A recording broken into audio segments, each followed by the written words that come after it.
11.12 calculate the momentum and de Broglie wavelength of the electrons accelerated through a potential difference of 56 volt.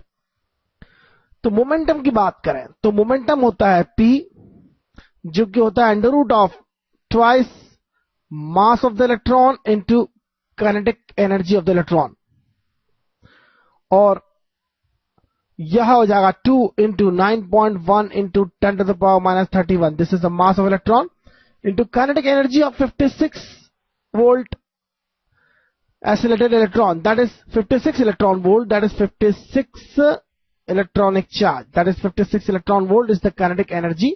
उसको convert करना होगा हमें electron volt से joule में. So this is joule, this is mass, this is 2. Under root करने पर आपको मिलेगा मोमेंटम, और मोमेंटम होगा 4.04 into 10 to the power minus 24 kilogram into metre by second.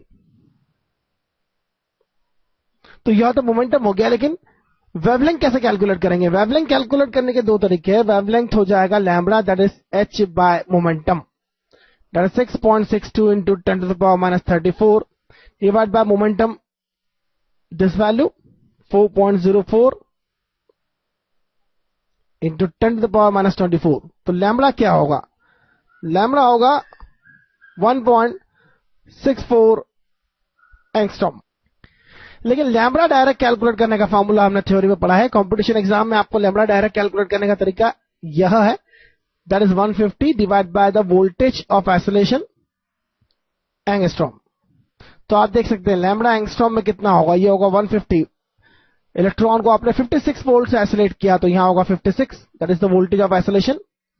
और energy of the electron in electron volt. अगर energy of electron आपको electron volt में पता है तो वह भी आप यहां यूज कर सकते हैं. तो वह न्यूमेरिकल वैल्यू यूज करेंगे. तो volt 150 divide by 56 under root करेंगे तो यह एंगस्ट्रॉम में वैल्यूज होगी, दैट इज 1.64 एंगस्ट्रॉम.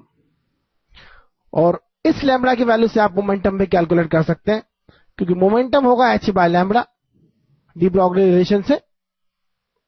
तो यहां से यह वैल्यू भी कैलकुलेट कर सकते हैं आप. तो कुछ मुश्किल नहीं है मेरे ख्याल से. तो यह तरीका ज्यादा आसान है कंपटीशन एग्जाम में, क्योंकि यह सारे कांस्टेंट्स हैं और कांस्टेंट्स की वैल्यू को बार बार कैलकुलेट करने की कोई जरूरत नहीं है. इस तरह के शॉर्ट फॉर्मूले यूज करना चाहिए कंपटीशन एग्जाम में. तो आइए आगे देखते हैं हम.